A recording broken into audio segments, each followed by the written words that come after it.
It's like a Yeah. So watch this. Watch this. Not supposed to be doing that.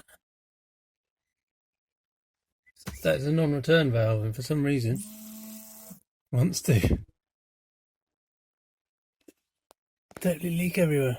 That's the reason why when I try to wash the rear window, it's just flooded with water down the side here.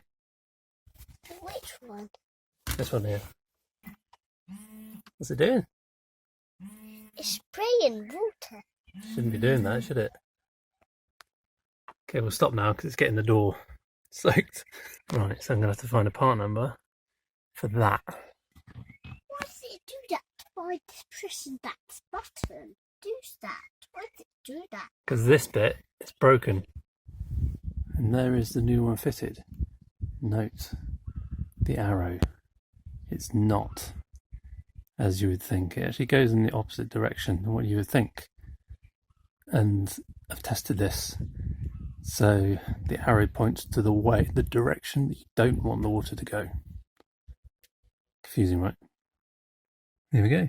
So my main point with this video, because it probably wasn't that clear, is the ACU5037 part number that's prior to 1999 vehicles is not superseded, and it is this part.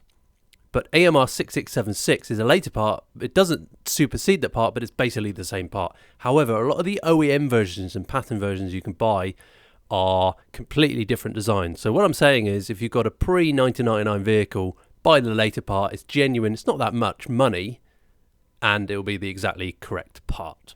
Thanks for watching. Bye for now.